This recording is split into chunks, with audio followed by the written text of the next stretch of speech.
Hey, it's Teresa Ornelas at the Paradox Parlor with your video number 2 today that is going to tell you exactly how to incubate your idea into something you can actually launch and ideally profit from and help people at the same time, right? So you can feed yourself and help someone else with their life in some way, because no matter what you do, what you sell, where you work, or what idea you want to create, that's the ultimate underlying reason, right? It's to help, because you have something to help someone. You have a solution that's somehow going to help somebody, but you can't figure out how to get it out of your head and get out of your own way so that it makes sense and you can scale it and make it replicate and improve on its ability to be the best product it could be, right? So the other day I had talked about, I don't know where the actual notes are. Video number 1, find that one, okay? And then that will explain where we're going at with today. I believe it was talking about, oh yes, I remember now, surveys, feedback, and how to do it so it doesn't feel icky, okay? So go find video number 1. Today is going to be video number 2, and not sure if I'm going to make enough time to get part 3 in, or if I should make it a separate video. I don't know. Do you like multiple videos where they're like shorter, or do you prefer just one long section just to get all the information in one video? Let me hear in the comments below, and I will take that into consideration when I create the next content for you. All right. So if we have information that we have collected from the previous video, and now we're trying to make sense of it, right? We are going to probably want to go with this one. Yeah. This one, I don't know. How do I put it? They're so important. The information that I've discovered from so many different audiobooks that I've been listening to, over 800 hours for the last 3 years. And I've got the best information condensed out of these books from people like Les Brown, people like Gary Vee, people who are like running ClickFunnels, Russell Brunson, people like Grant Cardone, people like Marie Forleo, people who, gosh, there's so many others I can't even think. I see the cover of the book, but I don't remember the name. So if you want the actual list of books that I have listened to, and I've listened to all of them multiple times. So if you want to know more about that, just let me know. But that's how I get all of my information that creates my PDFs and my stuff that you see. I love taking notes, and I have so many binders. And that's why I'm doing this, because I know that that's not the thing for everybody. Studying and learning, maybe you don't have the time or the ability to, but I get a little OCD and I love it.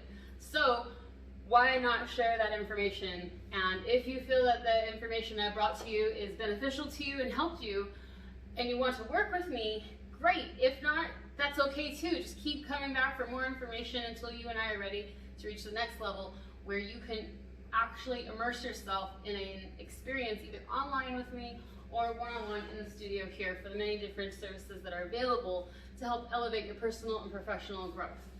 So for today, how did I come up with these? In what order? I honestly worked on creating this all at the same time. And it's a combination of defining the brand color scheme for each of the 12 websites that I have built and am building. Then there was also not just defining the color scheme, but, pardon me, what's the underlying theme? So when you look at like watching television stories or a movie, there's a definite storyline, a definite theme. All the characters have like a purpose for being there. So when you go into a store and you're shopping, right? If you're at Kmart, there's a theme. If you're at Macy's, there's a theme. If you're looking for fishing equipment at Bass Pro Shops, there's a theme there versus looking for fishing equipment at Target in the outdoor section, okay? So when you think about what you're creating with your product, your experience, your service, what is the underlying theme that should become present? And you have to be able to identify those words and those colors and those sounds and the movement, the feelings that you can define. And I have got lots of more information on how you can do that for if you have if you have the energy inside you to want to know more, to get super defined on what you want to create and launch and see how far you can take it, I'd love to help you get to that point. Okay, so if you've got that theme done for your experience that you're creating, the image that your product will have, you also need to best understand who you are as a person and what you bring to the table for your strengths and your weaknesses. Likewise, when people come through the door and you've had good experiences or less than positive experiences, or you go somewhere and you are experiencing something negative within someone else's business, or it's something positive, what were the personality traits that you could identify that you had a pleasant experience with and a negative experience? Because those are the kinds of things that if you continue to go to that location, that business, or you're going to experience it over and over, right? So if someone's coming to your business or your product, they're experiencing something, hopefully some positive experience, right? That they can identify with and be like, oh yeah, that was good, right? Like, give them a feeling. It gave them a personality, a persona. Something happened to them. They changed when they came in contact with that product, with your product. So what happened to their personality, and what were they like before, and what have they become? So if you want to know more about how to work with personalities and identifying these traits and understanding them and what to do, how to work with them, or how to attract or repel certain traits, then we can go into that as well. And I think that is going to be enough on this one. Probably throw this out here. It's a bit early, but you might want to start thinking about it also. When it comes to how you're going to present your product, at a certain point in time, you will need to use words.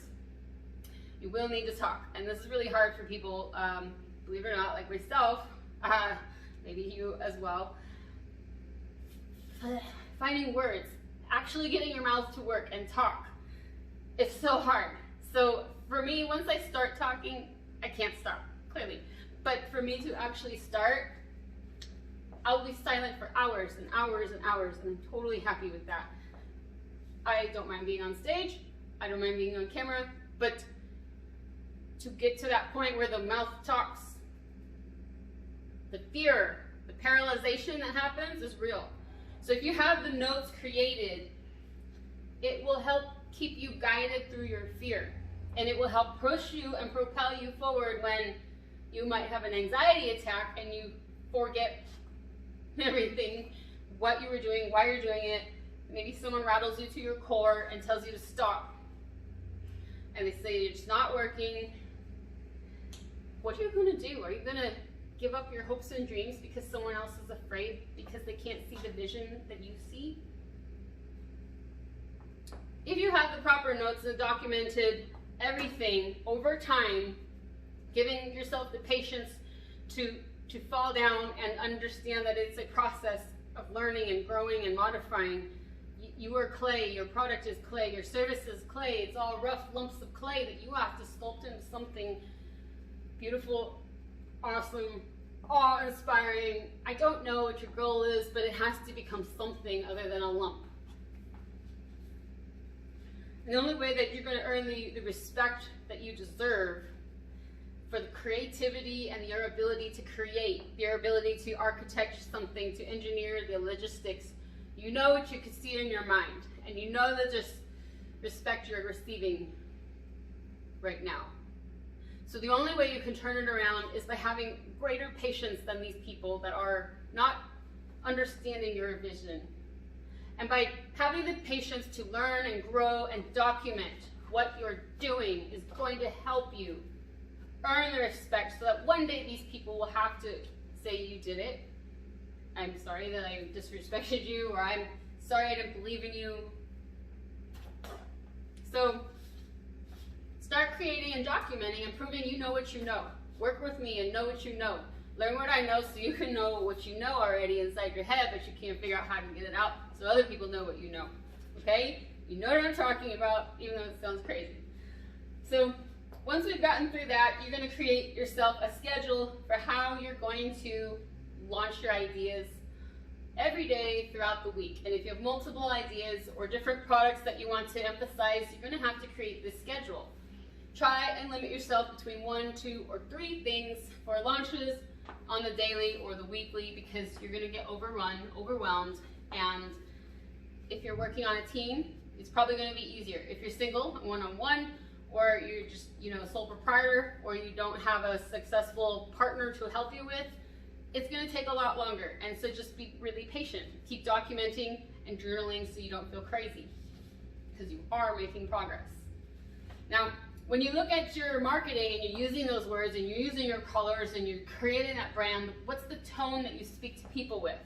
Do you speak to people from a God's eye point of view, and it's like, my product is great and you must have it, and they're like, no, that's a little much, thanks, no? Or are you more funny? Are you more comical? Do you have more of a negative, ironic, satirical attitude? Like, what are you trying to encapsulate with the experience that someone understands when they read or see your marketing?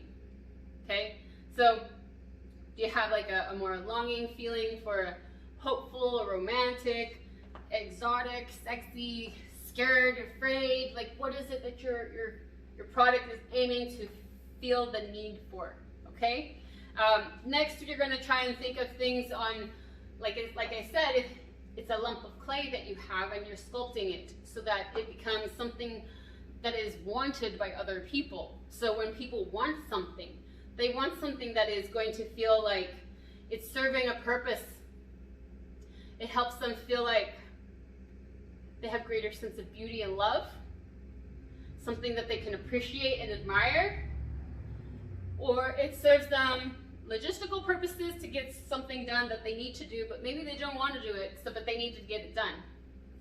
Or there's some other deeper purpose, a meaning that maybe you will never discover because it's so subconscious within even them.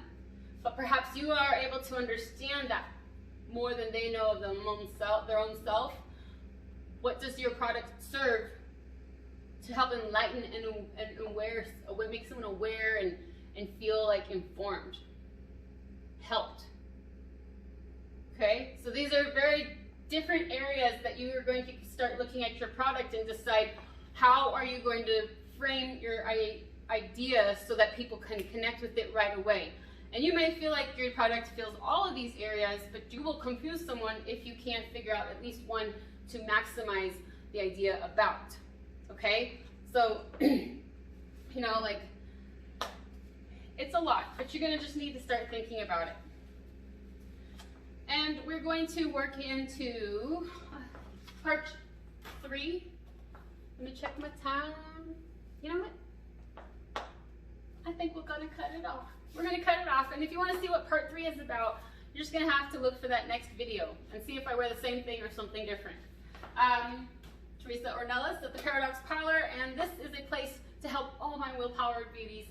I am sending you love and light and wish that you can create the very best life you can. So keep on getting it, and if you have trouble, just send me an email. Send it to mygoals@theparadoxparlor.com. Bye.